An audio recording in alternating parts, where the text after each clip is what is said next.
Hello বন্ধুরা, প্রতিদিন রাতে তোমরা নারকেল তেলের সাথে দুটি জিনিস মিশিয়ে যদি লাগাতে পারো তাহলে কিন্তু তোমাদের ত্বক ফর্সা উজ্জ্বল ঝকঝক হয়ে যাবে।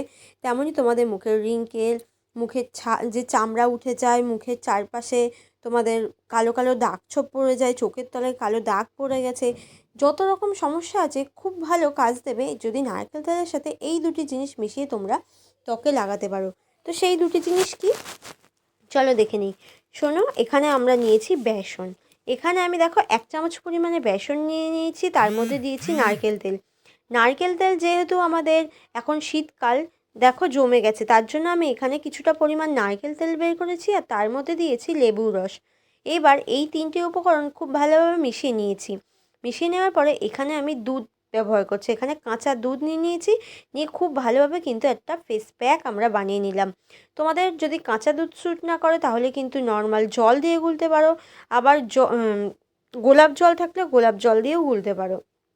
তো এখানে আমি দেখো কাঁচা দুধ দিয়ে গুলে নিয়েছি। আর এই রেমেডিটা আরও ভালো করার জন্য এখানে দিয়ে দিলাম 1 চামচ পরিমাণে মধু। শীতে আমাদের ত্বকে মধু কিন্তু খুব ভালো কাজ করে। মুখটা যেমন নরম সফট রাখতে সাহায্য করে, তেমনই কিন্তু আমাদের মুখে নানান রকম সমস্যা কিন্তু দূর করতে সাহায্য করে মধু। তার সাথে লেবুর রস আছে, লেবুর রসও কিন্তু আমাদের মুখের কালো দাগছোপ তুলে আনতে খুব ভালো সাহায্য করে। তো কিভাবে লাগাবে, এইবার তোমরা সবার ফার্স্ট এইভাবে তোমাদের মুখে অ্যাপ্লাই করে নেবে। মুখে প্রথমে ফেস ওয়াশ দিয়ে মুখটা ধুয়ে নিয়ে তারপরে মুখে অ্যাপ্লাই করবে। সব কিছু যদি আমরা ঠিকঠাক করার পরে যদি আমরা লাগানোর মানে কিভাবে লাগাবো সেইটা যদি ঠিকভাবে স্কিনে লাগাতে না পারি তাহলে কিন্তু কোনো রেমেডি ভালো কাজ দেয় না। তার জন্য সবার ফার্স্ট আমাদের দেখে নিতে হবে রেমেডিটা কিভাবে কখন লাগাবো। এবার দেখো, এটা আমি লাগিয়ে নেওয়ার পরে বেশ 5 থেকে 7 মিনিট রেখে দিয়েছি। যেহেতু মধু আছে আবার নারকেল তেল আছে, তার জন্য কিন্তু খুব ভালোভাবে টানিয়ে নিই আমার হাতের সাথে। এবার আমি এইভাবে ডাইরেক্ট জল দিয়ে ধুয়ে নিয়ে চলে এসেছি। দেখেছো আমার হাতটা কিন্তু অনেকটা বেশি সফট নরম দেখাচ্ছে, যেটা দূর থেকে দেখলেই বোঝা যাচ্ছে। আর যদি তোমরা এটা ব্যবহার করো তাহলে তো খুব ভালো তোমরা বুঝতে পারবে। এবার তোমরা সেকেন্ড যে ময়শ্চারাইজারটা সেটা অ্যাপ্লাই করবে। তার জন্য তোমরা এখানে দেখো আমি 2 চামচ, ছোট্ট 2 চামচ কিন্তু নারকেল তেল নিয়েছি। তার মধ্যে আবারও দিয়ে দিলাম কিছুটা পরিমাণ, বেশ এই চামচের দেখো 1/2 চামচ পরিমাণ আমার নারকেল তেল হবে। সেই নারকেল তেলটা জমা বলে বুঝতে পারছো না, সেটা আমি অ্যাপ্লাই করে নিয়ে খুব ভালোভাবে কিন্তু ওর সাথে মিশিয়ে নিয়েছি। এবার দিয়ে দাও 1 চামচ পরিমাণে অ্যালোভেরা জেল।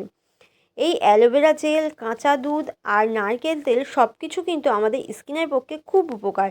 এই শীতে আমাদের ময়শ্চারাইজারের কাজ করে নারকেল তেল, আর তার সাথে যে কাঁচা দুধটা আমরা মিশিয়েছি, কাঁচা দুধ আমাদের স্কিনের দাগছোপ হালকা করতে খুব ভালো সাহায্য করে।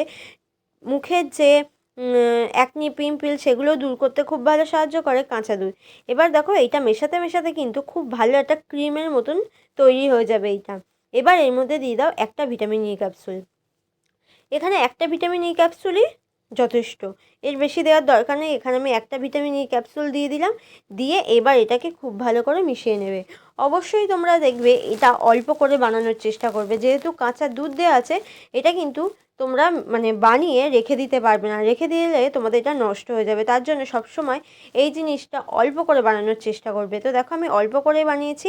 এবার এটা মুখে অ্যাপ্লাই করার সাথে সাথে তোমাদের ঘাড়, গলা, হাত, পা সব জায়গায় অ্যাপ্লাই করে নেবে। দেখবে তোমাদের হাত পা কেমন নরম সফট হয়ে গেছে। আমি ফার্স্ট অ্যাপ্লাই করেই তো খুব ভালো রেজাল্ট পেয়েছি বন্ধুরা। তোমরাও অ্যাপ্লাই করো, খুব ভালো রেজাল্ট পাবে। আর দেখো যে ফার্স্ট আমি রেমেডিটা তোমাদের দেখিয়েছিলাম সেটা যদি তোমাদের বেশি থাকে সেটা কিন্তু 1 দিন রেখে তোমরা স্টোর করে রেখে ব্যবহার করতে পারো। অবশ্যই ফ্রিজে স্টোর করে রাখবে। শুধু যদি রেখে দাও ওইটা কিন্তু নষ্ট হয়ে যাবে। আর যদি ফ্রিজ বাড়িতে না থাকে তাহলে কখনোই রাখার চেষ্টা করবে না। তো বন্ধুরা ভিডিওটা এটা ছিল। ভিডিওটা ভালো লাগলে অবশ্যই লাইক, কমেন্ট, শেয়ার,